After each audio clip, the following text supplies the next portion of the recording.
তো কেমন আছো সবাই, আমার সমস্ত প্রিয়জন, আমার সমস্ত বন্ধুরা। আজকে লিপিকার রান্নাঘরে আবার তোমাদের সবাইকে অনেক অনেক স্বাগত। তো এখন তো মোটামুটি বেশ গরম পড়ে গেছে, তো ভাবলাম গরমে কিছু ঠান্ডার রেসিপি তোমাদের সাথে শেয়ার করি। তো সেই জন্য আমি এখানে আজকে কাঁচা আমের একটা আইসক্রিম বানিয়েছি, আর সেটাই আজকে তোমাদের সাথে শেয়ার করছি। শুধু আইসক্রিম দুটো দেখো কত সুন্দর হয়েছে, আর এটা কিন্তু যেমন চটপটা তেমন টেস্টি, বাচ্চা থেকে বড় কিন্তু সবাই কিন্তু ভীষণ আনন্দ করে খাবে। তো আজকের এই রেসিপি দেখে যদি তোমাদের ভালো লেগে থাকে, আমার রিকোয়েস্ট রইল আমার নতুন বন্ধুদের আমার চ্যানেলটাকে সাবস্ক্রাইব করে একটু আমার পাশে থাকবে। তো এই আম দুটো নিয়েছি, আম দুটোকে পরিষ্কার করে ধুয়ে আমি ছাড়িয়ে নিয়েছি।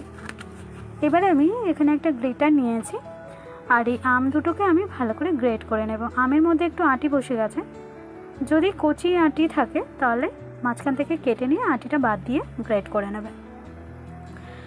তো দেখো দুটো আম আমি মোটামুটি গ্রেট করে নিয়েছি। আর এবার একটা কড়াই বসিয়ে দিয়েছি, গ্যাসটাকে অন করে দিলাম। কড়াইয়ের মধ্যে দিয়ে দিচ্ছি চায়ের কাপে 1 কাপ পরিমাণ জল। তো জলটা দিয়ে দিয়েছি, এবার আমি এর মধ্যে দিয়ে দিচ্ছি গ্রেট করে নেওয়া আমটা। যে আম দুটো আমি গ্রেট করে নিয়েছিলাম সে দুটো দিয়ে দিচ্ছি। আমটাকে আমি কিছুক্ষণ জলের মধ্যে একটু সেদ্ধ করে নেব। এখন আমি কিছু অ্যাড করছি না, আমটাকে জাস্ট একটু নরম হতে দিচ্ছি। তো মোটামুটি আমি 1-2 মিনিট মতো, 1 থেকে 2 মিনিট আমি আমটাকে একটু জলের মধ্যে মিডিয়াম ফ্লেমে একটু সেদ্ধ করে নিয়েছি। যখন এরকম আমের কালারটা চেঞ্জ হয়ে যাবে তখন আমি এরকম একটা চামচ নিয়েছি। দেখো এই চামচে আমি 3 চামচের মতো আমি চিনি দিয়ে দিলাম। একটু বড় সাইজের চামচ আছে, তো সেই চামচের পরিমাপ করে আমি 3 টেবিল চামচের মতো চিনি দিয়ে দিয়েছি। আসলে এখন তো কাঁচা আম প্রচণ্ড টক, তো সেই জন্য চিনির পরিমাণটা একটু বেশি লাগবে এই জেলিটা বানাতে। তো চিনিটা আমি পরিমাণ মতো দিয়ে দিয়েছি। একটু টেস্ট করে নেবে মাঝখানে, যদি তোমাদের বুঝতে অসুবিধা হয় তাহলে বুঝে শুনে চিনিটা দিয়ে দেবে। তো চিনিটা দিয়ে আরও 1 মিনিট মতো নাড়াচাড়া করে নেওয়ার পর এবার আমি এর মধ্যে দিয়ে দিচ্ছি 1 চুটকি মতো সবুজ রং।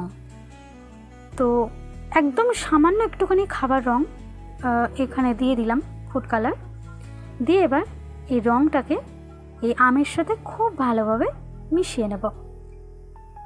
তো দিলে কিন্তু রংটা একটু দেখতে ভালো লাগবে, আর দেখতে ভালো লাগে যে জিনিস খেতেও কিন্তু আমাদের খুবই ইচ্ছে করে। তো সেই জন্য রংটা আমি ইউজ করছি, তোমরা যদি না চাও স্কিপ করতে পারো। তো ফুড কালারটা ভালোভাবে আমি আমের মধ্যে মিশিয়ে নিয়েছি। এইবার আমি এটাকে বেশ কিছুক্ষণ রান্না করে নেব। যতক্ষণ না এটা জেলির মতো হয় ততক্ষণ ধরে কিন্তু কন্টিনিউ কিন্তু এটাকে নাড়তে থাকবো মিডিয়াম টু লো ফ্লেমে।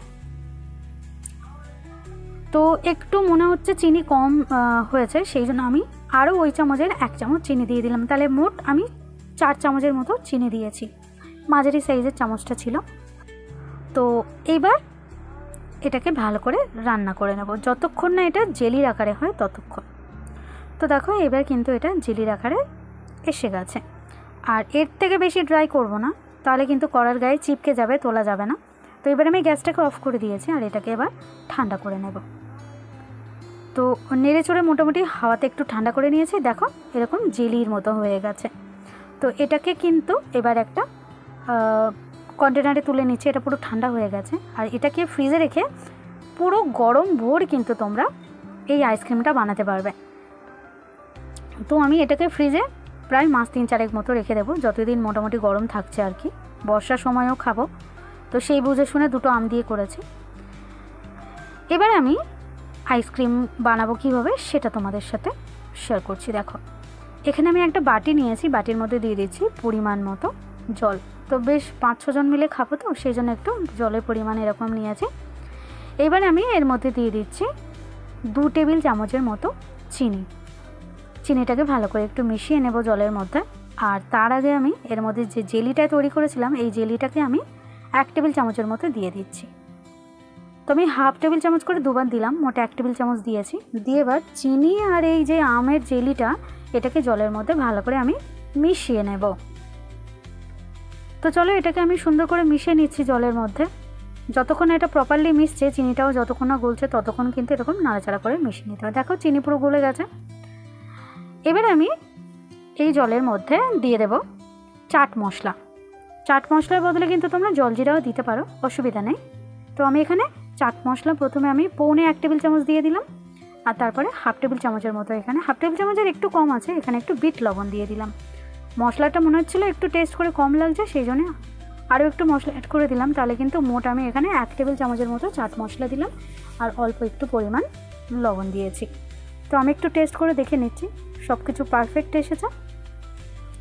এইবার আমি কি করছি, এখানে দেখো এরকম একটা আইসক্রিমের একটা মানে বসানোর একটা বোল নিয়েছি, সরি এটা মোল্ড নিয়েছি। তো আমি এই আইসক্রিমটা বানাবো বলে আমি এই রোদ্দুরে ছুটে গিয়ে আমি এটা দোকান থেকে কিনে এনেছি সাইকেলিং করে। তো তোমাদের সাথে শেয়ার করবো বলে রেসিপিটা।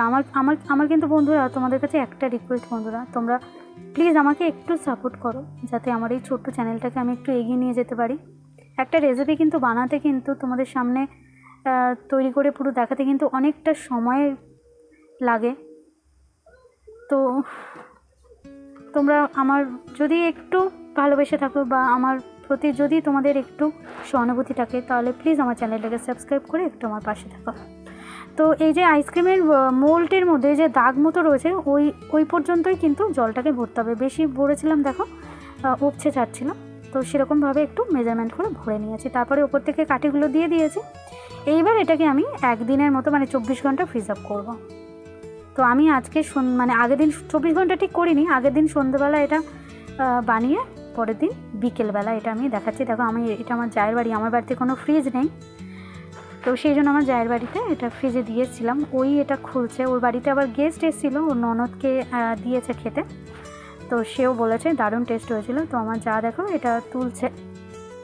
আইসক্রিমটা কত সুন্দর বসে গেছে দেখো, একদম এরকম সুন্দরভাবে বসে যাবে। তো আশা করি আমার এই রেসিপি তোমাদের, আর আমার তোমাদের কাছে অনেক অনেক রিকোয়েস্ট হলো বন্ধুরা, প্লিজ আমার চ্যানেলটাকে সাবস্ক্রাইব করে একটু আমার পাশে থাকবে।